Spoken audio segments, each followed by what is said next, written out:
suruh pilih kamar mandi apa apa bermata air. Pilihnya bermata air. Laki-laki perempuan jadi satu. Waduh, sempat saya bilang, Mas, mohon maaf ya, jalannya ya seperti ini. Tapi jawaban dari teman-teman wisatawan, ini yang sebetulnya kita cari, Mas. Oh, daya tariknya ya. Emang bener Mas, desa penari itu di Kemiren? Waduh. Ya enggak, ini pertanyaan orang awam aja.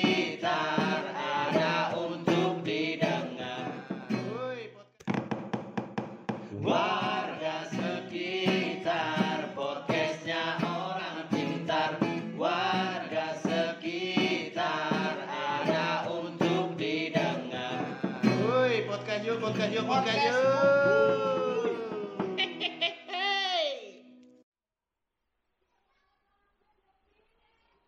Apa sama nih Mas? Aku lagi scroll sosmed kegiatan wajib waktu malam hari. Enak berita apa tuh lagi? Sini iki. Bayangin lagi rame banget iki. Iki aja Apa? Anugerah Desa Wisata Indonesia. Heeh. Iki 50 besar Jawa Timur. Banyuwangi ku? Jawa Timur, Kabupaten Kediri, Kabupaten Malang, Kabupaten Banyuwangi, Nek. Kabupaten Madiun. Di Banyuwangi ada Desa Wisata Datosing Kemiren. Wah, mantap ini. Wis ping piro ya Kemiren iki? Selalu rame Kemiren iki. Entuk penghargaan terus. Sopo ya wong-wong ya? Gak ono sing pengen mampir ini ngono ta. Di balik layare. Iya. Aku sih duwe Mas kok kenalan. Tapi jarang jalan rini. Tapi biasanya lewat ngarep kene. Wong Iya, mau Kemiren. ulun. Nggih, monggo Kang Edi. Tas dirasani Rijal. Monggo Kang. Nang tengah mari kok Kang. Iki wonge Mas. Buru kok rasani. Iya. Emang biasanya sering lewat ngarepan kene. Oke. Mas Edi dari mana? Dari Kemiren, Mas. Dari Kemiren. Kabar bagaimana, sehat? Alhamdulillah. Saya lemes tapi kayak ini Mas. Dia sekarang banyak menangani tamu-tamu. Sebagai penggiat anak muda sana. Aduh. Alhamdulillah. Rame Mas ya tapi lumayan cukup rame. Apalagi terus ada berita yang apa masuk 50 besar desa wisata itu ya. Anugerah. Oh iya. Jelaskan kunjungan tamu terus-terusan. Alhamdulillah kabar baik Baik. bagi teman-teman di Kemiren terutama. Teman-teman di desa. Ya kudu baik Mas, soalnya harus penuh kebaikan lek pengen nanti. Terus Sebelum ngobrol masalah Kemiren, siapa sih sosok Mas Edi ini? Sebagai siapa di Desa Kemiren dan kesibukan sekarang lagi ngapain? Kalau saya Mas, iki bahasa Indonesia campur terserah ya. Terserah Jawa bisa diselepi using nih Mas. Iya. Masuk. Santai Mas, rumah warga Iya, sekitar. Mas. Santai. Soalnya kita kan udah sedikit banyak tahu Dek Mas Edi, tapi teman-teman kan Iya.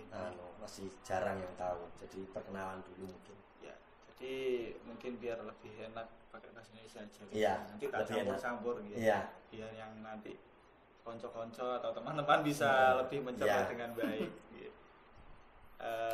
Nama Edi, asli lahir di Kemiren. Kebetulan saya di Pok Darwis. Jadi di desa Kemiren itu ada namanya kelompok sadar wisata atau Pok Darwis. Nah, teman-teman Pok Darwis ini yang sebagai pengelola desa wisata di masing-masing desa, terutama di Kemiren. Nah, itu ada namanya Pok Darwis. Kebetulan saya menjabat sebagai ketua Pok Darwis di Kemiren. Udah lama Mas? Pok Darwis Kemiren itu terbentuk sejak tahun 2017. 2017. Berarti SK lagi head-headnya ya? dari kepala desa waktu itu. waktu itu kayaknya 2017 hype-nya wisata juga ya Mas, baru Hype-nya wisata, terus munculnya Perda nomor 1 tentang desa wisata. Oh iya, Banyuwangi. Iya. Nah, akhirnya mulailah Podharis terbentuk, dilegalkan. Ya. Dilegalkan, terutama yang di Kemiren, legalitas dari SK Kepala Desa. Kemudian yang terkait desa wisatanya di tahun 2021 kami baru dapat SK dari Bupati. Tapi tidak hanya Kemiren. Iya. Ada beberapa desa di berarti Banyuwangi. Aslinya itu ada beberapa desa juga Ada, Mas, ya? ada. Seperti Kita Taman kan Sari. taunya, Iya, Taman Sari. Taman Sari udah pernah dapat penghargaan anugerah juga. ini, Anugerah wisata ya. di tahun-tahun sebelumnya. Oh. Kemiren hanya masuk waktu itu 100 besar, terus ada yang 300 besar, 500. Nah, Taman Sari sempat masuk 50 waktu itu. Sempat dikunjungi juga oleh Kemenparekraf waktu itu. Ada Kemiren, Taman Sari, terus Bangsring, terus ada di Sombon juga, desa wisata, Kelurahan Gumbing Sari. Oh di Gombel. Nah, banyak desa-desa wisata yang mulai dari yang rintisan, terus yang berkembang sampai yang maju. Sorry tak potong. Ada syarat-syaratnya nggak sih untuk menjadi desa wisata itu? Kalau syarat-syarat sebetulnya tidak terlalu berat. Saya rasa semua desa kalau memang memiliki potensi untuk kegiatan kepariwisataan bisa menjadi desa wisata. Cuman sebetulnya tidak harus semua desa menjadi desa wisata. Untuk ini ya kan lucu kalau semuanya tempat wisata, Kabupaten wisata. terus wisatawannya siapa? Gitu ya. Mungkin itu. Kalau syarat-syaratnya menjadi desa wisata yang pertama mungkin potensi wisata ya. Potensi wisata. Itu harus lah Mas. Iya, apakah wisata budaya, apakah wisata alam, entah ada air terjun atau landscape pegunungan atau persawahan misal. Kemudian atau wisata buatan, misal kolam renang, misal terpanjang di dunia, misal. Iya, misal. Mulai kapan Mas sadar akan hal itu Mas? Kan jarang banget anak muda ya yang milih jalur itu. Lebih baik kan orang biasanya kan mending PNS, mending megang bank kayak gitu Mas. Mas Edi ini kok sampai tertarik itu apa yang mengawali ketertarikan itu? Jadi sebetulnya ketertarikannya awalnya itu bukan di ranah wisata. Awalnya bukan di ranah wisatanya. Ketertarikan awal itu di kegiatan kebudayaan. Jadi bayangan saya dulu ketika lulus SMA itu pengen jadi seniman, seniman ternama di Kemiren misalnya. Bayangan saya dulu seperti itu, rambut panjang dan menguasai banyak mungkin alat musik tradisional, tari dan lain sebagainya. Nah, kemudian ternyata ketika masuk kuliah saya sebetulnya salah jurusan dulu. Kuliah di mana? Saya kuliah di Banyuwangi. Jurusannya waktu itu manajemen bisnis pariwisata. Manajemen bisnis pariwisata. Tapi sekarang terjun di sektor pariwisata. Sekarang di pariwisata. Masuk sih. Jadi yang lucu itu sebetulnya ketika masuk di manajemen bisnis pariwisata, bayangan saya itu ketika masuk di pariwisata ilmu yang saya perdalami tentang kesenian. Kesenian. Dulu karena saya tidak tahu dan pariwisata itu tergolong masih baru. Saya lulusan 2015 waktu itu, ketika daftar ambil pariwisata aja wes, nanti saya bisa ikut nari, ikut main musik. Nah, karena di Banyuwangi kan ada Dinas Kebudayaan dan Pariwisata jadi satu. Yang biasanya ngajak-ngajak nari, ada event-event kan Dinas Kebudayaan dan Pariwisata. Akhirnya ini aja wes menarik. Nah, ternyata ketika masuk diajari dari guide, diajari ini public speaking, terus bahasa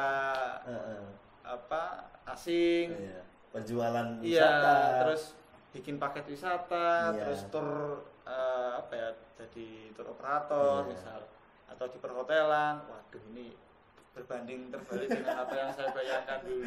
Karena harusnya diisi masih buat. Ya itu.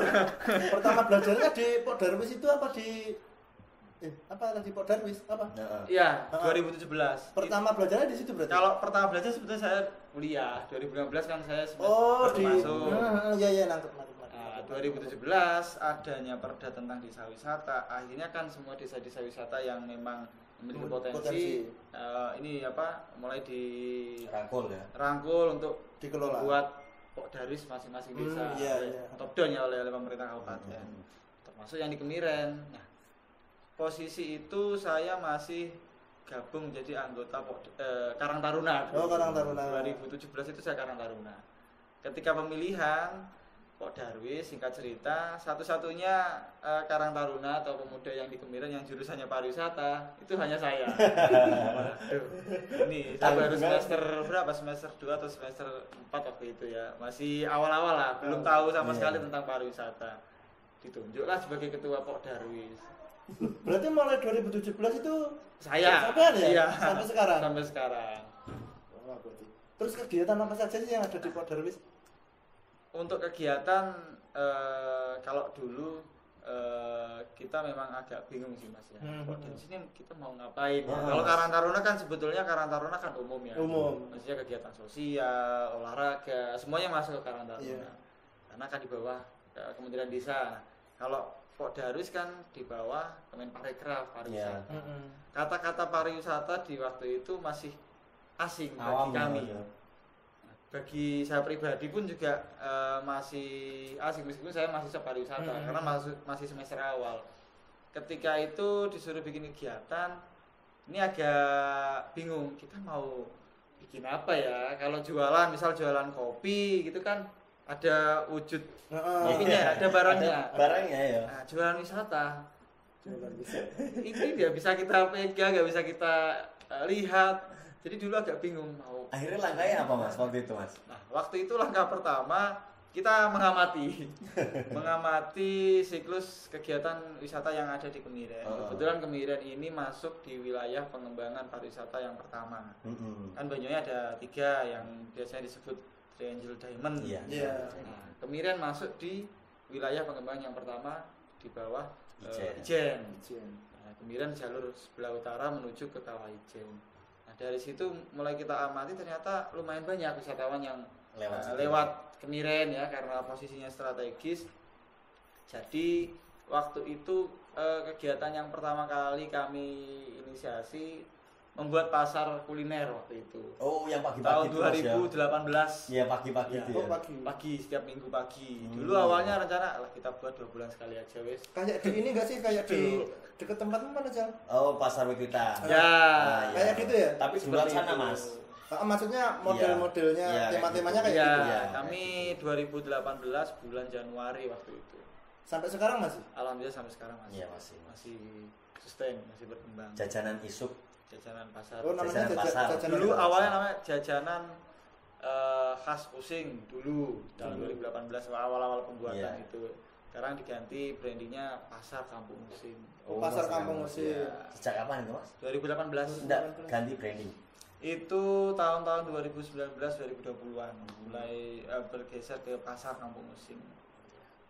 Berarti lebih ke itu kegiatan awal yang masih kita buat ya karena gini di media sosial ketika membicarakan desa wisata Using atau Kemiren suku Using yang muncul rumah-rumah adat, orang dengan berpakaian adat. Nah, ketika wisatawan datang langsung ke Kemiren kan tidak bisa melihat itu. Dulu tidak bisa melihat itu. Tahun 2017-18 itu belum bisa melihat kegiatan tersebut, tapi ada beberapa tempat yang memang spesial untuk para tamu yang harus reservasi dan lain sebagainya. Nah, dari teman-teman mulai kayaknya kita harus bikin tempat atau kegiatan yang memang bisa dirasakan oleh wisatawan. Setidaknya minimal ada orang menggunakan baju adat dan bisa menikmati kudapan atau kuliner khas desa seperti itu. Muncullah pasar Kampung Using. Karena dulu kan orang datang menujunya kan ke kolam renang kan di sana ada kolam renang itu, kolam renang wisata Using. Jadi bilang, wah ini kok kolam renang, saya mau ke rumah-rumah adat. Wah ini teman-teman agak bingung, diarahkan kemana ini ya. Soalnya brandingnya dari dulu kan Mas itu Mas wisata Using itu. Betul, sedangkan tahun 2000-an rumah-rumah adat di Kemiren itu banyak bergeser, banyak berubah menjadi rumah-rumah semi modern atau rumah adat sing di combine atau di ditambah dengan material-material modern, entah itu keramik atau batu bata seperti itu. Gedong kalau istilahnya di sana. Akhirnya sekarang kan dibangun lagi. Akhirnya dari situ ya gara-gara wisata juga sih sebetulnya. Karena wisatawan banyak yang lebih banyak orang itu ingin ke rumah adat, akhirnya itu juga mempengaruhi kebijakan pemerintah, terutama desa. Ada rumah tidak layak huni, terus rehab rumah adat. Nah, itu ada program-program dari pemerintah desa. Tapi masih ada nggak Mas rumah paling tua di sana? Masih ada. Masih ada ya. Masih ada yang masih turun-temurun diberikan kepada ini. Dan itu nggak diubah Mas? Ada beberapa rumah yang tidak boleh dirubah. Cuma ada beberapa rumah yang sudah ada perubahan. Ya. Branding itu ya. Ya, itu sih ya. Ya kegiatannya karena memang fokusnya atau potensi utamanya budaya, akhirnya teman-teman Pok Darwis secara tidak langsung ya kami harus fokus di kebudayaan terutama yang kita kebudayaan di sektor pariwisata. Ya, kebudayaan di sektor kepariwisataan. Gitu. Kebetulan saya juga awalnya backgroundnya juga dulu sering ya menari, ikut musik tradisional, ikut senian barong gitu ya. Jadi ya cita-citanya dulu pengen jadi pemain barong. Berarti kalau tak ambil kesimpulan dari penjelasannya tadi, sadar nggak sadar Pok Darwis ini juga menjadi salah satu ujung tombak ya dari terpilihnya mungkin desa wisata Osing untuk menjadi anugerah desa wisata Indonesia. Iya. Terus langkah-langkahnya apa saja sih untuk sampai ke titik itu ya, ke jenjang itu? Jadi sebetulnya anugerah desa wisata Indonesia ini itu kan apa itu? Anugerah desa wisata salah satu apresiasi dari Kemenparekraf terhadap teman-teman para pegiat atau pengelola desa wisata yang ada di Indonesia. Sebenarnya kegiatan ini tidak hanya di tahun ini, sebetulnya tahun-tahun sebelumnya sudah ada. Mulai sejak kapan itu? Untuk ADWI ini sebetulnya ini apresiasi terhadap pengelola desa wisata. Nah, penilaiannya ini yang digunakan ada salah satu namanya website itu Jadesta, jaringan desa wisata. Jadi Jadesta itu desa wisata yang ada di Indonesia itu kita input data di situ. Seperti kami yang di Kemiren kita input dari unsur homestay-nya, misalnya amenitasnya, terus daya tarik wisatanya, daya tarik wisata alam atau budaya atau buatan yang kita input di situ. Terus fasilitas amenitas seperti homestay yang sudah memenuhi standar misalnya. Kemudian di produk kreatifnya entah ada kopi, entah ada apapun yang memang produk dari desa itu kita input di situ. Nah, penilaiannya dari situ. Penilaiannya dari Jadesta. Tak kira survei langsung. Nah, yang sudah masuk 50 besar baru akan tinjau lapangan. Tinjau lapangan. Berarti ini bareng sama mana aja tadi lupa. Malang, Banyuwangi kan desa wisata Kemiren, terus ada Malang, Kediri kalau nggak salah. Kediri sama Madiun. Madiun. Soal kopi, ngopi nggak, Mas? Ya, ini tak cukup kopi sih, Mas. Requestnya biasanya untuk pahit aja. Pahit ya. Pahit ya, pahit.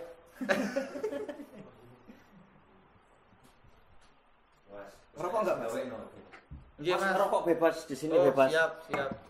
Om mau maki ngono. Omahe warga iki, Mas. Oh iya. Podo. Yuk, masalah. Iki. Miakane sing nganggo biako ben wis.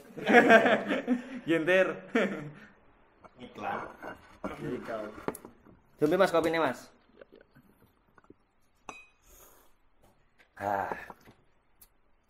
Mantap. Iki rokoke. Ayo gitu yo. Ini podcast model ya, Mas. Ini podcast paling santai gitu. Iki iya, Mas. Kadung terlalu serius, Mbak. Abot. Iya. Soalnya kan ini rumah warga, Mas. Terus bebas. Gak sampean mau curhat, mau apa terserah. Tapi Mas Rijal, jadi kanca-kanca yo Kemiren, kanca-kanca iki kadang ketika bahas besok gawe event, besok gawe iki, ya duduk rapat Mbak, kudu ono iki. Iya. Sorry, sing kaya mau bengi isen ayo Pak, gesah Ngopi. ngambi ngopi bahas acara Tumpeng Sewu misalnya. Bulan besok iki. Besok ya Mas, Tumpeng Sewu. Bulan besok ya. Tanggal 9. Tanggal 9 Juni. Tanggal 9 Juni 2020. Teman-teman buat yang mau ke Kemiren nanti ada Tumpeng Sewu di Tanggal 9 Juni ya Mas. 9 Juni. 9 Juni. Minggu. Hari Minggu. 2 hari 2 malam.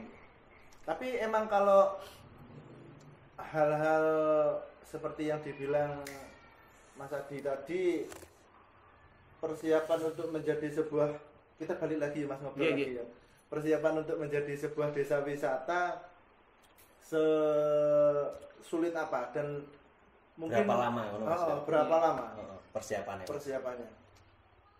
Nah, kalau persiapan menjadi desa wisata sebetulnya yang paling susah itu nanti di arah legalitas dan lain sebagainya. Legalitas. Itu kan cukup ini ya, ribet ya. Maksudnya bukan ribet sih, maksudnya banyak yang harus diurus. Step-stepnya banyak. Step-stepnya banyak. Entah nanti legalitas kelompoknya, legalitas di desa wisatanya, atau legalitas di pihak-pihak yang turut serta dalam kegiatan kepariwisataannya, misal homestay Nah, itu kan memang harus di dalam proses sesuai ini kita melakukannya. Cuman sebetulnya ADWI, kemudian anugerah-anugerah desa wisata yang ada di Indonesia misal, itu menjadi bonus bagi teman-teman desa atau pengelola desa wisata yang ada di Indonesia. Sebetulnya tantangan utama itu bukan di situ, bukan di ranah kita bisa jadi juara atau kita bisa itu bonus. Mendapatkan penghargaan. Ya, syukur kita bisa dapat juara. Itu bonus kita. Nah, cuman tantangan utama di lapangan. Tantangan utama di lapangan. Tetap gimana menarik tamu tetap bagaimana kita bisa menghadirkan wisatawan. Nah, itu tantangan utama. Terus kemudian desa wisata ini sebetulnya unik, Mas. Uniknya itu desa wisata ini penuh dengan tantangan. Beda ketika kita mengelola satu lokasi atau bisa disebut wisata desa. Atau ini satu wilayah dimiliki 1-2 orang misal. Secara pasti, terus pekerjanya juga pasti, jumlahnya, terus gajinya bulanannya itu sudah pasti, itu mungkin lebih mudah karena sudah ada SOP yang diatur kan ya, ada modal berapa, ada ini berapa seperti itu. Nah, tapi kalau desa wisata, ini cukup tricky. Iya Mas. Misal Kemiren kita ada 2 dusun, ada 1.100 kakak, 1.100 kakak kepala keluarga, ada 2.500-an jiwa. Kita tidak bisa 2.500 jiwa kita harus libatkan kepada semua. Nggak bisa, Mas. Nggak bisa. Iya sih, Jan. Jelas itu wis gontok-gontokan iku Mas misalnya adil. Kan sifat dari warga itu kan beda-beda. Iya, pasti itu Mas. Tapi bagi pengelola desa wisata jangan menganggap misal ada satu pihak yang memang tidak setuju atau kurang setuju, itu menjadi hal yang ini kontra, kita tinggal enggak.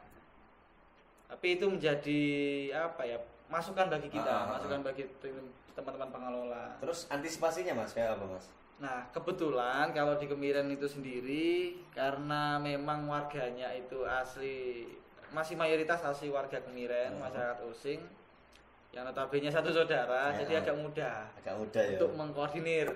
Contoh Tumpeng Sewu.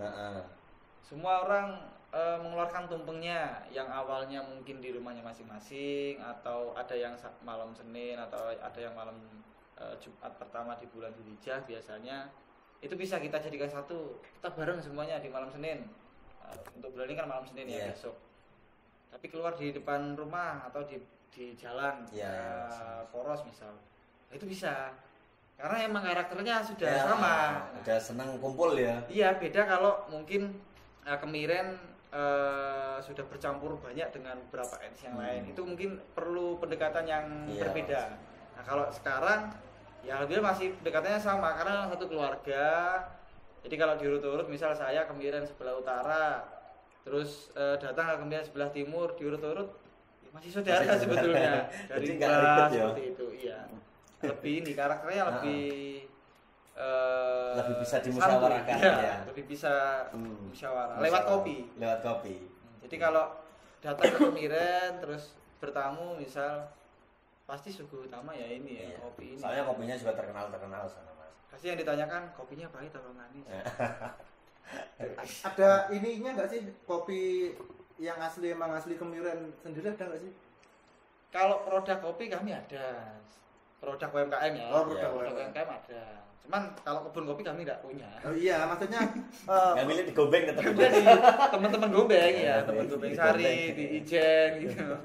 tapi pengelolanya sebagai ciri khas ini kopi Kemiren gitu. Ada nggak sih? Di Jokong mungkin nih Mas ya. Jokong kan termasuk Kemiren ya. Jokong udah masuk Banjarsari. Itu udah masuk Banjarsari ya. Kalau di Jokong denger sih. Iya biasanya sana itu kalangan artis Mas yang ke sana Mas. Sering dikunjungi orang-orang besar. Besok aku ke sana. Waduh. Kalau di Kemiren tempat kopi sekarang mulai banyak menjamur. Menjamur ya, Mas. Mulai Kopi-kopi tradisional apa banyak menjamur. kafe apa gimana? Ada kopi tradisional, ada kafe yang ala-ala ini ya, manual brewing yang seduh-seduh pakai alat-alat inilah. Kopi-kopi estetik lah Mas. Estetik ya, V60 dan teman-temannya. Mulai itu ada kopi-kopi yang pakai cangkir-cangkir biasa ada juga. Ada satu produk dari Kemiren itu namanya, ya apa disebut produk ya? Enggak apa-apa. Jarang goyang namanya. Jalan goyang. Kopi Jarang goyang itu produksi teman-teman UMKM di Kemiren. Nah, itu juga masuk jadi salah satu penilaian di Anugerah Desa Wisata. Oh, itu masuk masuk di ADWI di juga, Mas. ini apa namanya produk UMKM. Kalau sebagai bisa dikatakan guide nggak sih Mas Adi ini? Bisa ya Mas Adi ini? Bisa juga, dia udah segalanya masalahnya di Lokal Kemiren. guide, Mas. Oh, Guide lokal. lokal. Tapi warlock. nerima Langsing. tamu yang mau berkunjung ke Kemiren biasanya langsung ke sampean ada ya? Untuk saat ini biasanya untuk wisatawan itu kadang mereka menghubungi teman-teman Pok Darwis. Oh, Untuk- langsung ya, ya, ke komunitas kadang ya. ke saya atau ada teman yang memang di bagian ini ya, bagian penerimaan kunjungan. Ada Mas Pedi, ada Nanda biasanya yang menerima. Atau biasanya langsung ke sanggar yang ada di Desa Kemiren. Ada sanggar Genja Arum, sanggar Rumah Budaya Osing, ada sanggar Sabu Jagat. Lumayan banyak. Banyak sana Mas. Biasanya kan kalau tamu-tamu gitu kan biasanya ribet Mas. Ada yang minta foto, ada yang minta ya ribet lah, macam-macam permintaannya. Sekarang ada Mas, apa tempat sewa rental kamera Mas. Jadi kalau sampean bingung cari tempat untuk sewa rental kamera, kalau ada tamu di Kemiren Mas, langsung datang ke Skyren Di Skyren aja ya. Mas. IG-nya ada di skyren.id. Iya. Skyren. Alatnya Skyren. bagus-bagus. Alatnya bagus. Terus support kami terus. Lokasi Lokasi ada Ada di Banyuwangi Kota. Ada di Banyuwangi Kota. Giri. Di Giri. Ada di Giri. Giri. Ya, jadi kan dekat aksesnya Iya, dari iya, Kemiren iya, ke iya. Giri Mas.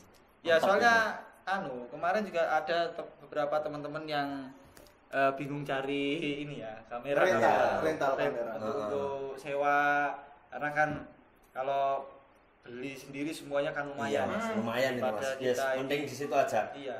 Lengkap semuanya, ada lighting. Kabel-kabel perintil-perintilan itu baik, ada Mas, lengkap Mas di sana Mas. Masuk bisa. Kita ini jagonya jilat.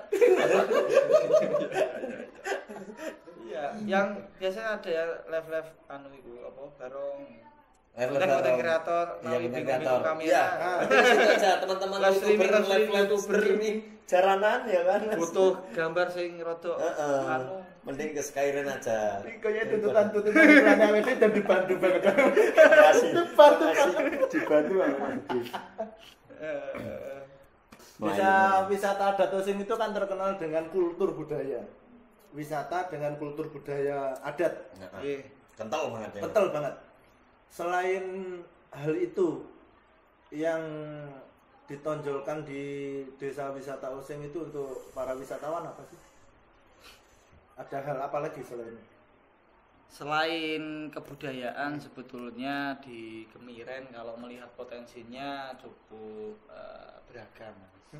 Banyak juga. Terutama Kalau dilihat dari sektor pertanian, kami juga mayoritas petani padi itu sektor pertanian.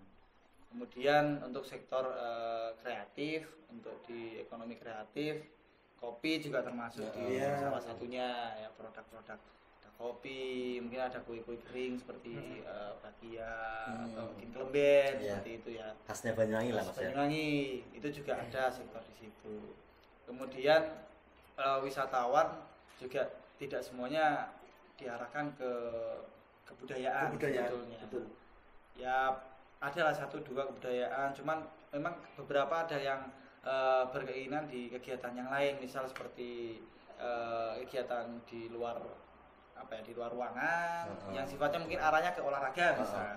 Outbound gitu ya Mas ya. Outbound seperti itu ya. Tempat outbound ada ya Kemiren? Kalau tempat outbound kami memanfaatkan ini lokasi yang entah itu di lahan warga, halaman-halaman warga biasanya. Sempat kami dulu itu menerima kegiatan outbound semi Amazing Race, jadi naik sepeda, naik sepeda dilepas dari Ijen ya, dari atas turun ke desa Kemiren, tapi dengan bumbu-bumbu kebudayaan. Misal cari orang jualan topi tani, kayak gitu ya, saya dapat. Setelah itu kalau saya dapat terus dicat ya, dicat topinya. Setelah selesai cari rumah kopi. Tetap edukasi juga. Iya, tetap ada bumbu budayanya atau di ekonomi kreatifnya. Setelah kopi, cari kawasan rumah adat, nanam padi dulu di situ. Setelah selesai kita geser lagi. Ya, gitu. Penjualannya tetap desa dengan menjual desa lah Mas ya. Iya. Jadi orang kalau ke sana itu biar serasa emang di desa banget. Intinya itu sebetulnya kalau saya pribadi melihat pariwisata ini menjadi, kalau bisa diibaratkan, etalase ya. Etalase bagi sektor-sektor yang ada di Kemiren. Tidak hanya sektor budaya atau sektor wisata, tapi sektor-sektor yang lain, terutama entah itu pertanian atau yang lainnya. Wisata ini jadi etalase. Ya, etalase tokonya. Karena awalnya pengen misal wisata, ada beras, tak beli beras aja wes, karena berasnya nasinya enak, pulen misal gitu ya, lebih murah, terus berasnya langsung ambil dari petani, bisa. Masuk. Itu sebenarnya arah kedepannya seperti itu, harapannya. Tapi baik juga itu Mas untuk mengembangkan desa ya. Karena masuk impor terus Mas, kita kan negara yang subur. Jadi mayoritas tani di desa Kemiren masih masih beras ya? Beras. Padi. Menanam padi mayoritas. Kalau di Banyuwangi Selatan kan buah. Itu pengaruh dari warga kami sendiri ya. Maksudnya mungkin dari dulunya memang seperti itu. Turun-temurun. Osing kan tidak hanya di Kemiren. Iya. Ada di Singonjuru, ada di desa Rebo Jambi, termasuk yang di Kemiren, Olesari dan desa-desa yang lain. Nah, kalau bisa diamati semua kegiatan ritus yang ada di masing-masing desa, nah, muaranya pasti ke pertanian. Iya. Kemiren ada Barokah Bumi, pertanian ya, maksudnya harapan masyarakat menjadi tasakuran buat lah. Iya, Barokah Bumi kan juga masuk ke Banyuwangi Festival seperti itu. Terus Tumpeng Sewu juga sama, masuk Banyuwangi Festival. Muaranya juga sama, rasa syukur masyarakat Kemiren terhadap anugerah alam yang sudah menganugerahkan kami begitu banyak rezeki seperti itu. Sama dengan Olesari Sebelang. Sama juga di Alas Malang misal kebun, di Alian kebun. Osing semua. Warnanya pertanian. Keseniannya juga sama. Lagu-lagunya banyak yang muncul dari lagu-lagu ini ya. Ada lagu-lagu itulah di sawah-sawah. Ya itu Osing ya. Kopinya minum. Apa Mas sebetulnya dinyanyiin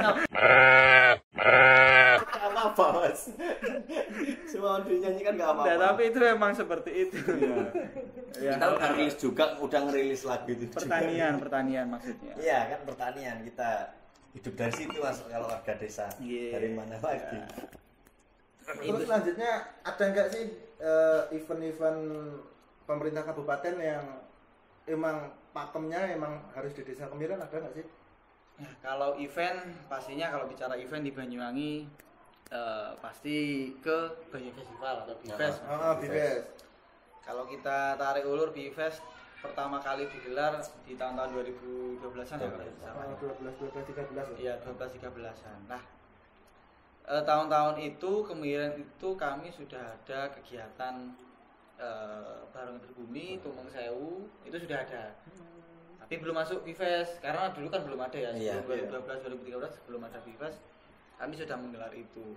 Mungkin dulu sambil contoh Tumpeng Sewu itu masuk salah satu kegiatan yang masuk ke acara festival yang dari Pemkab. Festival. Jadi Pemkab mengambil konsep kegiatan yang ada di masyarakat yang diambil dari ritus, contohnya Tumpeng Sewu. Tumpeng Sewu kan sudah masuk sebagai warisan budaya tak benda. Sudah diakui sebagai warisan budaya tak benda di Indonesia yang ada di Kemiren, Banyuwangi. Nah, itu 2012. Awalnya Tumpeng Sewu itu kan tidak setiap hari, tidak semua warga itu bareng. Ada yang malam Senin, ada yang malam Jumat, tergantung lingkungan masing-masing. Awalnya gitu ya, berarti ya. Setelah itu 2012 eranya Bapak Kades Pak Haji Tahrim. Nah, itu kita disamakan. Kita bareng di hari ini, di tanggal ini seperti itu. Ada kesepakatan bersama. Akhirnya dari situ mulailah ada beberapa rangkaian-rangkaiannya seperti mimpi kasur, Kopi 10.000. terus ada tambahan lagi ngopi 10.000 cangkir. Nah, itu barulah masuk ke Banyuwangi Festival. Dari tahun ke tahun tetap dilaksanakan.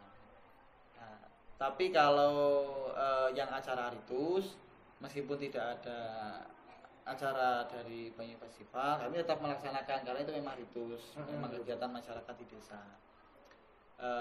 Ketika itu mendapatkan kesempatan masuk ke Bifest, ya alhamdulillah bisa menjadi ini ya sarana promosi juga. Dengan catatan mungkin ini yang perlu kita banyak pelajari di kegiatan-kegiatan event mungkin ya. Kalau saya mengamati teman-teman Banyuwangi Selatan kan sering ngadain event dulu ya, sering ikut sama teman-teman 24 jam yang event-event musik gitu kan ya.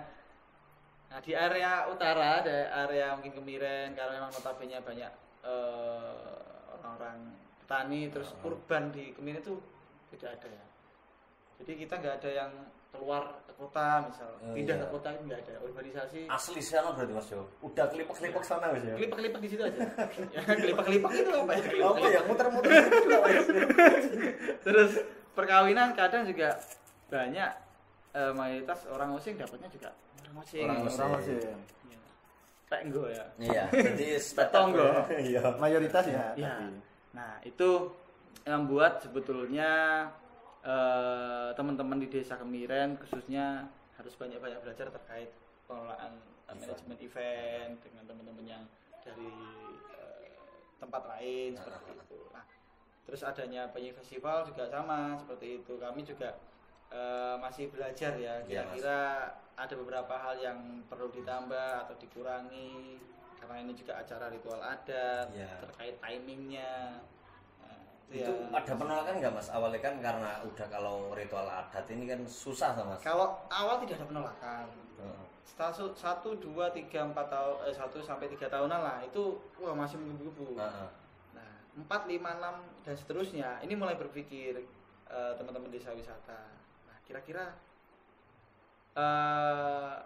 kegiatan seperti apa yang bisa kita ambil dari festival seperti itu ya. Terus dampaknya ke warga misalnya seperti itu. Terus konsepnya seperti apa. Jadi yang awalnya mungkin awal itu kita kan hedon ya harus ini seperti ini. Nah, tapi kan kalau lama-kelamaan mulai berpikir kira-kira besok kalau kita gelar seperti ini dampaknya apa ya seperti itu.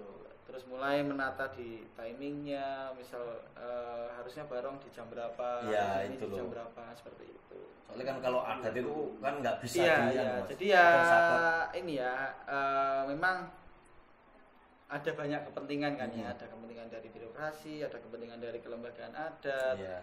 masyarakat adat, terus mungkin para pelaku-pelaku Iya. adat yang Iya. menjalankan ritualnya. Belum seperti ritualnya itu ya. kan.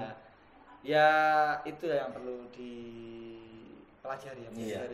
di garis bawahi. Kita harus mungkin pemerintah Kabupaten Banyuwangi bisa belajar ke tempat-tempat yang Iya. sudah menjalankan event. Mungkin dia yang culture festival. Iya. misalnya. Dieng itu kan udah lama Mas ya.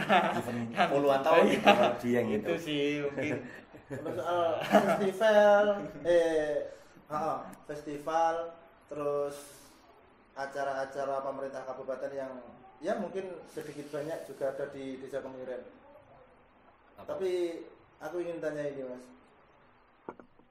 sesupport apa pemerintah kabupaten Pemkab di ranah Desa Kemiren sendiri? Untuk bentuk support sebetulnya tidak semuanya itu harus berwujud ini bangunan misalnya kelas. Kalau dari kami hal yang paling mendasar support dari pemerintah kabupaten satu legalitas. Oh, legalitas. Apa masih sulit Mas? Kalau legalitas sudah, kami sudah alhamdulillah sudah dapat. Untuk SK sarana Desa prasarana? Sarana prasarana kalau dari Pemkab ini kan banyak banyak divisi masing-masing ya, entah dari kepariwisataan, dari UMKM dan lain sebagainya. Saya ambil contoh dari bidang dinas koperasi misal. Fokusnya kan di area atau ranah UMKM. Nah, itu Kopi Jaran Goyang dulu juga sempat kita dapat pelatihan terkait pembentukan haki. Kemudian ada juga yang terkait halal untuk produk ya, untuk produk. Itu yang bentuk-bentuk dari kabupaten Banyuwangi. Terus dari dinas pariwisata misal ada pelatihan terkait pemandu wisata seperti itu. Kalau untuk sarana prasarana yang terlihat karena desa sudah ada anggaran dana desa, kemudian ada APBD dan APBDes ya yang ada di desa, kan ada yang dari kabupaten, ada yang dari desa. Nah, ini kami sementara ini banyak memanfaatkan yang dari dana desa. Dana desa untuk kegiatan-kegiatan yang ada di Desa Kemiren, entah itu pariwisata atau kebudayaan. Misal untuk Dives, banyak festival yang Tumeng Sewu misal. Dana desa ada juga, support dari Pemkab ada, misal berupa tari penyambutan misal seperti itu. Contohnya atau meja atau pagar pembatas, kita tinggal list kebutuhan yang ingin kita dapatkan dari ini ya fasilitas dari pemerintah kabupaten misal, itu yang arahnya ke Dives. Kalau untuk yang sarana prasarana malah banyak itu dari teman-teman perusahaan-perusahaan yang ada di Indonesia sementara ini, entah itu yang BUMN atau di luar BUMN. Contoh, kami tahun 2019 dapat program CSR, Corporate Social Responsibility, dari perusahaan-perusahaan. Kami dapat CSR dari Bank Indonesia waktu itu 2019, dapat dari Bank Indonesia Jember. Itu berwujud apa? Berwujud rumah adat. Oh, rumah adat. 2 unit rumah adat untuk penggunaannya sebagai aula kegiatan kepariwisataan. Sekarang kita gunakan untuk edukasi membatik, untuk tempat makan siang biasanya. Untuk edukasi, ya sebenarnya bisa jadikan tempat serbaguna. Kegiatan aula serbaguna. Kemudian 2019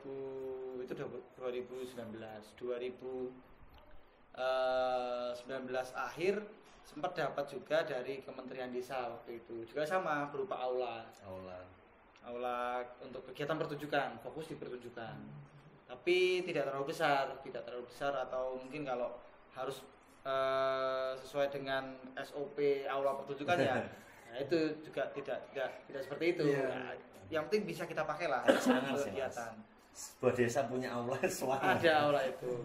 Terus kemudian dapat dari kemarin Angkasa Pura II yang mengelola Bandara Banyuwangi. Ada gerobak pasar. Untuk ini ibu-ibu pasar kuliner. 20 unit gerobak. Terus ada juga dari teman-teman seperti kemarin itu ada yang dari BCA, mereka juga memberikan kami beberapa surprise ya, seperti ada pintu masuk ke area kawasan rumah adat Using seperti itu. Banyak banget Tapi ya, Mas. tetap Seperti tetap itu, dengan ya. kepentingan mereka masing-masing sih sebenarnya. Iya. Iya, Untuk branding mereka Iya. juga seperti itu. Tapi bagus juga Mas, kenapa desa yang lain nggak bikin kayak gitu juga kan? Kemiren, contoh Kemiren aja lah untuk desa-desa yang lain mungkin contoh Kemiren biar desanya juga lebih apa ya, lebih baik, nggak apa ya, iya lah ngomongin Mungkin salah. lebih bisa lebih berkembang untuk sektor wisatanya lah ya. Wisata dan yang lain untuk perekonomian juga kan baik itu Mas. Kalau pengaruh wisata di UMKM pasti kan memiliki pengaruh besar. Untuk warga Kemiren sendiri pemanfaatannya sudah berapa persen? Kalau yang secara langsung yang terdata itu hampir mungkin 10-15% dari total keseluruhan warga. Dari 2.500 jiwa itu mungkin sudah 10-15%. Itu yang secara langsung. Tapi karena pariwisata itu kegiatan industri yang melibatkan banyak sektor. Jadi tidak hanya wisata saja, yang multiplier efeknya sangat luas. Nah, itu perlu pengkajian lagi, kira-kira kalau menentukan berapa persen ya kita perlu kaji lagi. Contoh satu produk misal pecel pitik kudapan pecel pitik atau sajian masakan tradisional pecel pitik. Kalau kita lihat siapa yang mengolah pecel pitik itu misal satu orang, Ibu A misal. Nah, itu kan hanya satu orang yang terlihat. Nah, tapi di balik itu pemilik ayam kampung ini siapa? Saling berkesinambungan. Karena ketika ini pengalamannya, ketika ada pesanan ayam kampung atau pecel pitik, itu ibu-ibu sudah, wah ini kalau ada tamu bilang mungkin jauh-jauh hari, saya biar bisa beli ayam kampungnya. Inden dulu berarti. Inden dulu. Ke siapa? Ya ke tetangga-tetangga sebelah. Jadi tidak ya mereka merawat ayam sendiri, tapi kalau memang pesannya 5 tumpeng, 10 tumpeng kan nggak mungkin ayamnya semua disembelih. Paling ada 2-3 ayam atau 5. Sisanya enggak. Berarti ya lumayan berpengaruh ya. Iya banget Mas. Itu hanya ayam. Belum kelapa. Belum yang lain. Kelapanya kan ada kelapa kan untuk pecel pitik, butuh kelapa, kemiri, garam. Iya. Akhirnya bantuan dari pemerintah pun itu nggak guna di sana Mas, karena wis bermanfaat banget itu muter-muter itu, perekonomian udah bagus banget deh mana ya. Ki tak sapu jalan, bukan gak guna aja. Ya enggak, iya lebih ke mungkin bisa diterapkan di sektor lain mungkin. Iya. Bagus kan, bagus. Tapi bukan gak guna juga aja ya. Tapi aku bagi aku nih nyapu gitu Mas. Gak apa-apa ya kan. Bagus kan loh. Aku juga pengen ngerti ke desa-desa yang lain biar kayak Kemiren lah. Terus contohnya. satu lagi, jadi sebetulnya kita sebagai di desa wisata itu tidak harus ketergantungan terhadap bantuan yang dari pemerintah. Iya, betul. Itu sing tak maksud. Aku Maksudnya bukan gak guna tadi ya, intinya tidak harus dari kondisi misal 0 untuk masih awal sampai rintisan berkembang maju mandiri, kita tidak harus harus seperti ini terus ya. Misal ini PO gak ada, bantuan gak ada, kita akan dibantu entah itu dari Pemkab, entah itu dari pihak-pihak CSR tadi. Ketika kita sudah ada program ya kan Mas, progresnya juga sudah ada program terus perkembangan desanya kayak apa. Tidak mungkin ya perusahaan-perusahaan atau mungkin siapapun itu yang membantu yang belum ada apa-apa gitu kan ya. Setidaknya 10, 20, 30% lah sudah jalan, tinggal sisanya tambahin lagi. Pasti brand-brand itu masuk dengan sendiri. Ada lagi tambahin lagi seperti itu. Tapi kalau memang dari awal ya sebetulnya lebih bagus juga sih. Ya pusing Mas, investornya pusing. Harapannya selalu ada. Iya, jadi ya itu kembali lagi ke desa wisata, anugerah desa wisata ini ya menjadikan itu tadi ya, dengan adanya anugerah desa wisata meskipun kami tidak bisa merasakan secara langsung misalnya dengan apa sih hanya penghargaan seperti itu. Nah, tapi di sisi lain dari branding tersebut ini menambah kepercayaan mitra-mitra dari teman-teman daya tarik lah Kemiren ini untuk menambah ini rasa percaya terhadap kami. Oh, Kemiren udah dapat penghargaan, kita bawa ke sana saja tamunya. Misal untuk teman-teman tour operator atau teman-teman yang CSR, udah Kemiren aja, kita brandingnya biar lebih kenceng gitu kan ya. Nah, itu monggo kalau teman-teman CSR yang mau datang ke Kemiren. Kita masih banyak program-program yang lewat kita ya. apa ingin dikembangkan. Nah, ini salah satu jadi penilaian juga di Anugerah Desa Wisata, yakni kerjasama antara pengelolaan desa wisata dengan CSR itu Mas. Pentahelix ya kalau mungkin. Pentahelix. Pentahelix. Akademisi, terus apa dari pemerintah, dari media terutama gitu ya. Itu masuk ke kategori penilaian juga sebetulnya. Soal media di era media sosial yang ya saat ini mungkin semua juga paham lah Mas ya, apa-apa sosial media, pasti membantulah untuk sektor-sektor pariwisata mungkin yang ada di Kabupaten Banyuwangi.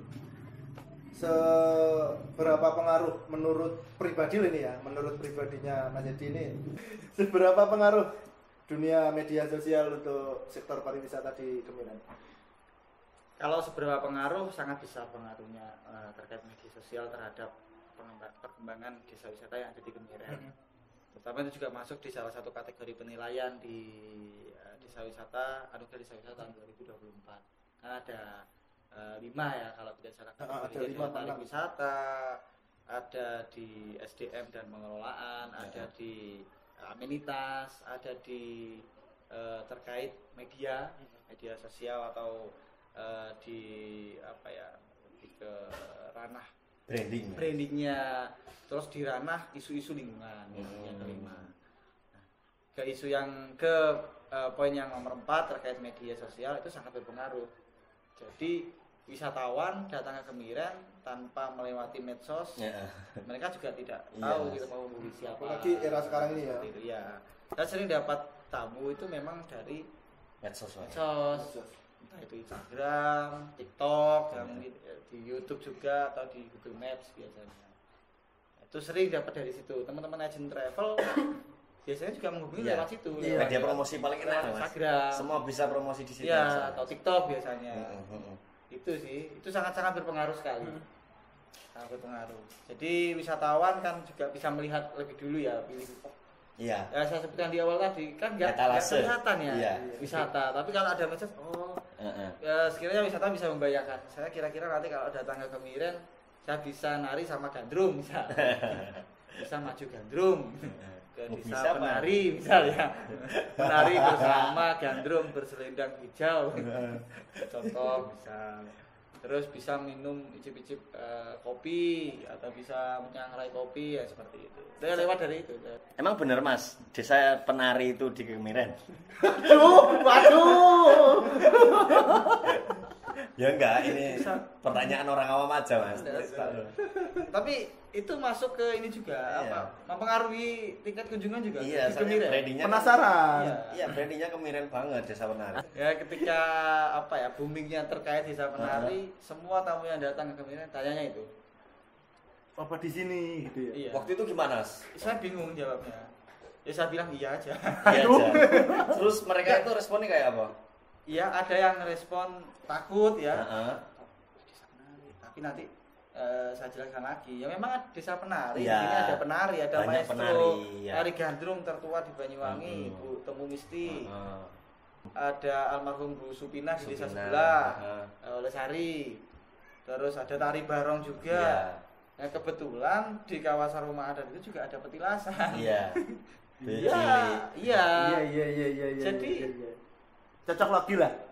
Iya, tapi ya kalau disamakan dengan yang dicerita, ya kalau saya pribadi saya tidak mengiyakan karena belum pernah terjadi hal yang seperti itu.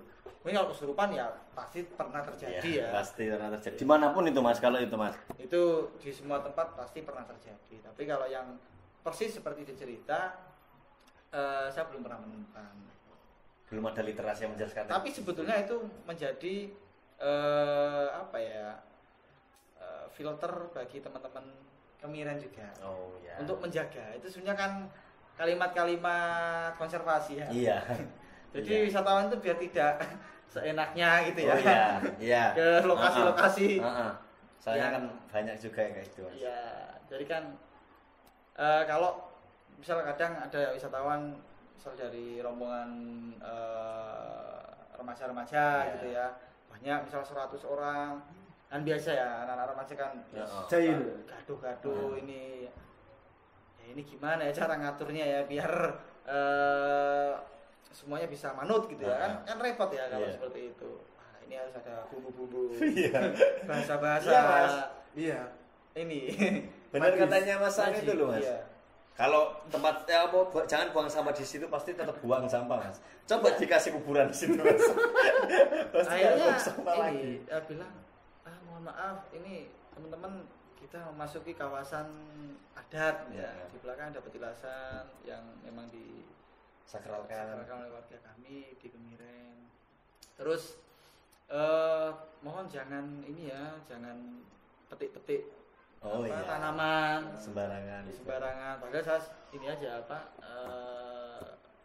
menjaga tanaman-tanaman warga aja biar nggak di ini sama wisatawan yang ini yang jahil. Kadang kan ada tanaman cabai ambil, padahal itu ya bukan tanaman liar, itu ditanam. Wow, terus gagal panen jelas.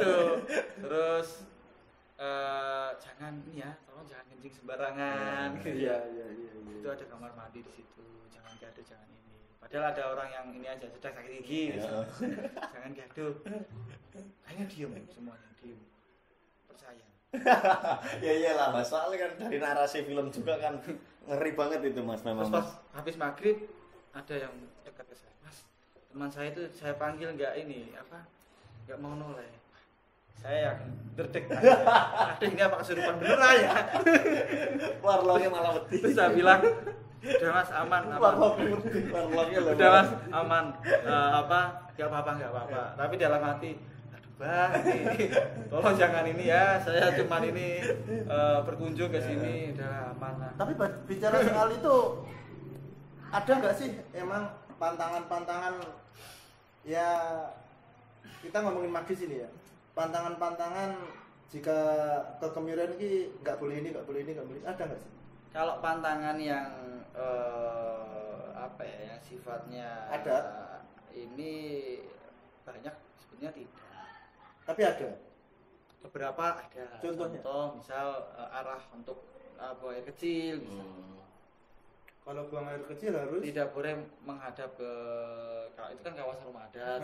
Di belakang kawasan rumah adat itu sebelah selatan ada petilasan. Oh, nggak boleh menghadap ke petilasan. Tidak, saya tidak memperbolehkan siapapun buang air kecil menghadap ke petilasan. Tapi itu tidak hanya di Desa Kemiren sebetulnya. Desa Cungking, desa yang memiliki tempat-tempat sakral juga sama seperti itu. Selain itu ada nggak? Selain itu sebetulnya yang secara khusus tidak ada. Untuk menjaga desa aja Mas. Iya, intinya mungkin pakaian sewajarnya. Tapi kalau biasanya kan ada nih tamu-tamu bule yang agak pakai ini ya, itu bikini bottom.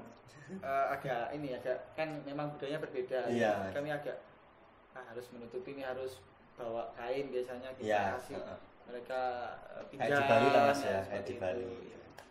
Mandi misal, Mas saya mau mandi, saya suruh pilih kamar mandi apa di sumber mata air. Pilihnya sumber mata air. Laki-laki perempuan jadi satu. Waduh.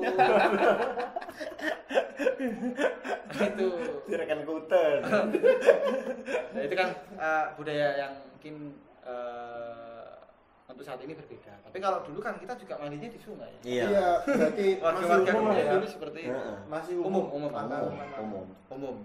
Terus masih umum. Sekarang ke tips aja Mas.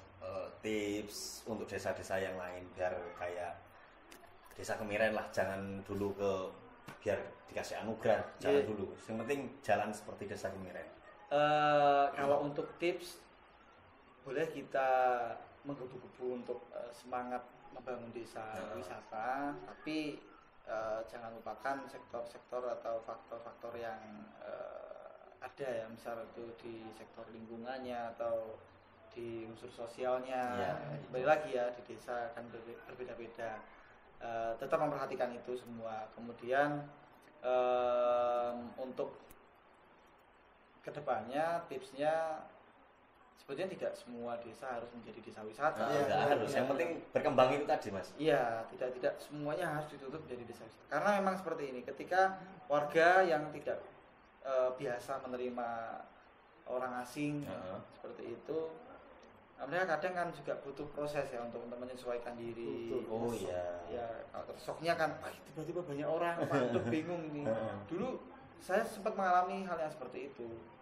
Ada orang, saya takut, tak mau gue wes kan, wedi tekok-tekoki dulu. Sekarang kan ada orang, malah saya yang nyamperin, maksudnya mau kemana, atau bisa ada bule yang sedang mungkin agak bingung, tanya, ada yang bisa dibantu, butuh apa.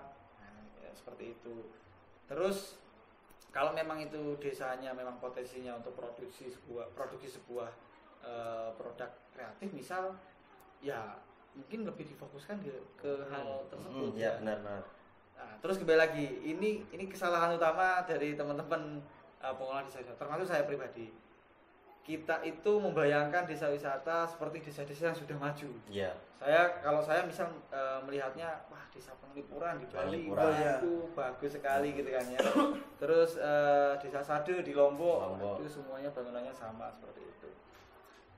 Nah, akhirnya mempengaruhi cara pikir saya pribadi kan di Kemiren. Wah ini harus kita bangun nih semuanya. Nah, padahal kan sebetulnya salah kan. Maksudnya kesalahan utama adalah kita tidak perlu merubah landscape desa itu. Desa Kemiren itu ya landscape-nya ya seperti sekarang ini, rumah adatnya, tinggal mungkin menata drainase dan lain sebagainya. Oh ya. Persawahannya kita tidak perlu merubahnya menjadi seperti tempat-tempat yang ubud ya seperti itu. Jadi secara alami. Itu kesalahan utama biasanya teman-teman pengelola desa wisata, termasuk saya pribadi. Akhirnya dari situ mulai disadarkan kan. Disadarkan oleh siapa? Oleh wisatawan. Yeah. Nah, waktu itu sempat saya bilang, Mas, mohon maaf ya, jalannya ya seperti ini, paving.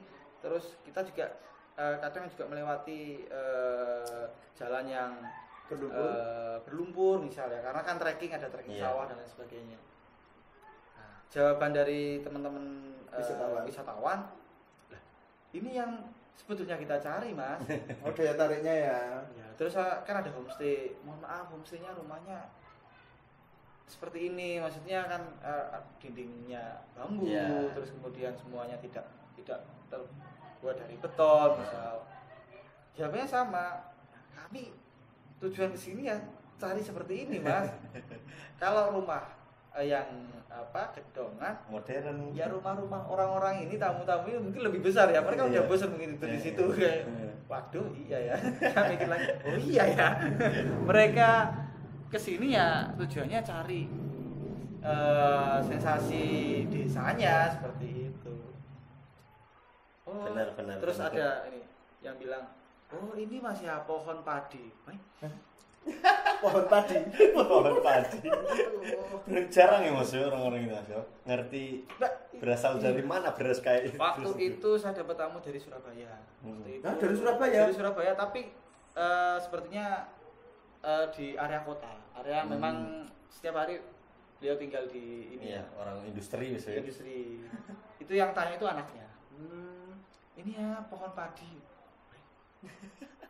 Itu pertama kali dia memasukkan kakinya ke dalam lumpur sawah.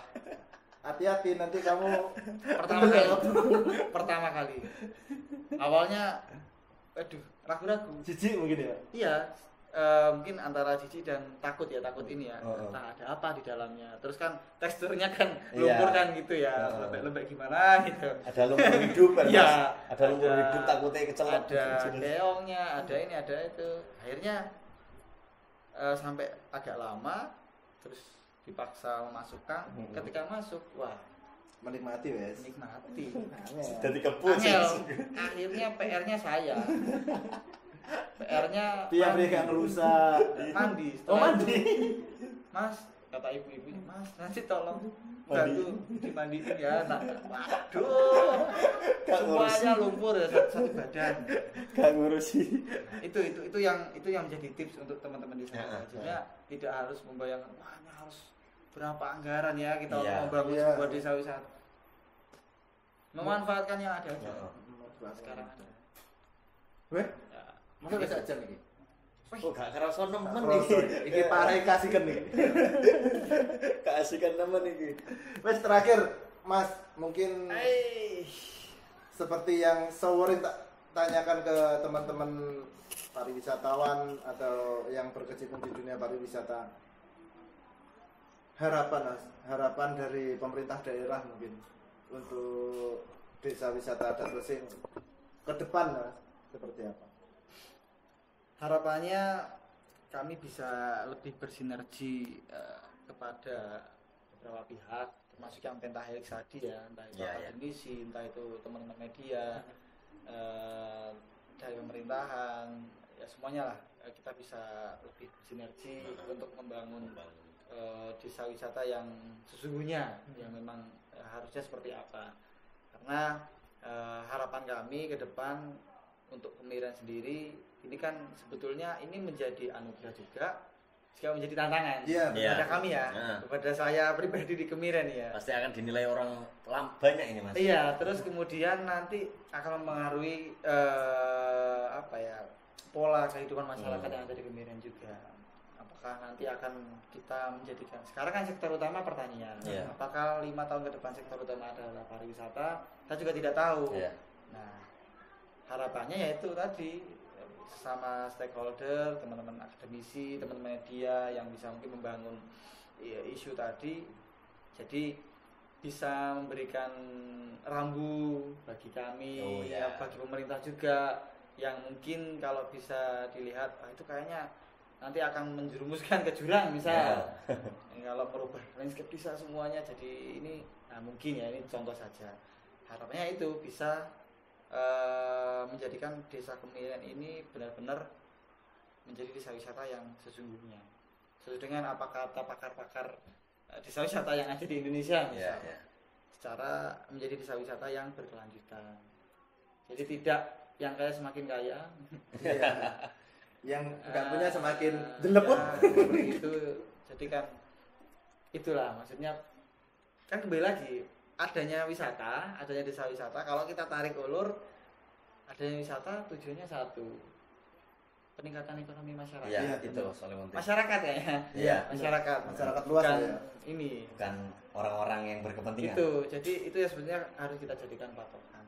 Mungkin terakhir ini harapan dan mungkin menjadi semangat juga bagi teman-teman di Kemiren.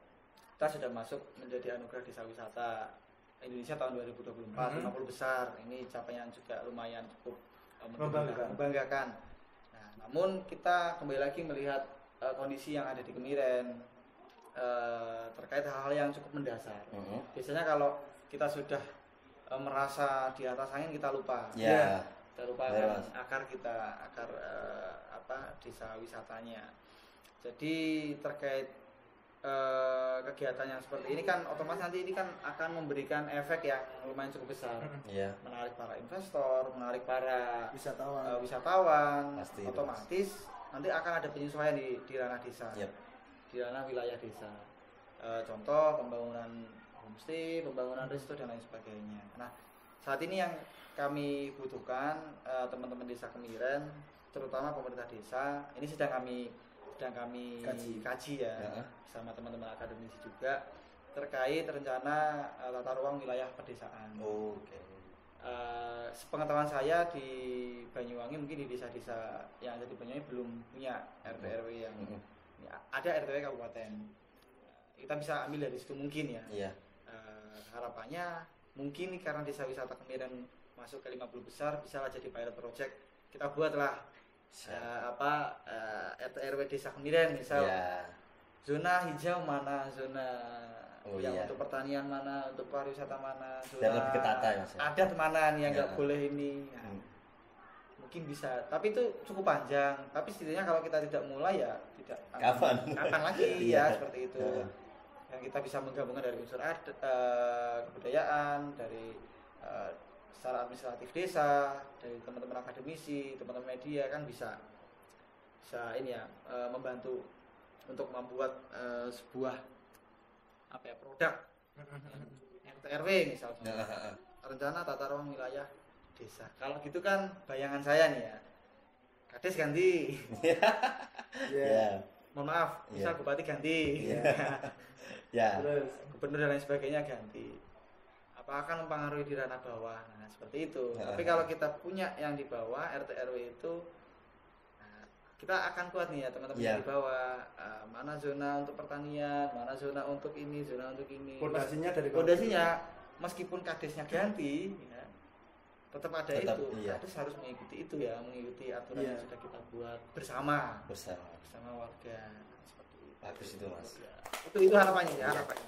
Terima kasih Mas dan selamat untuk Desa Kemiren mendapat penghargaan ya Mas ya. Selamat Mas. Sekali lagi kami mewakili tim Banyuwangi 24 Jam warga sekitar mengucapkan selamat untuk Desa Wisata Adat Osing sudah masuk ke 50 besar anugerah Desa Wisata Indonesia.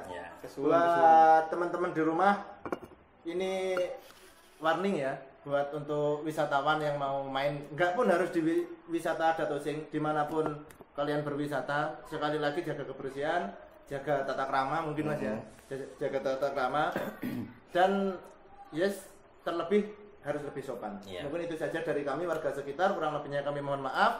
Jangan lupa like, subscribe dan share video ini supaya kita semua lebih mengenal mungkin ya wisata Osing di Banyuwangi, terutama di Desa Kemiren. Baik, assalamualaikum warahmatullahi wabarakatuh.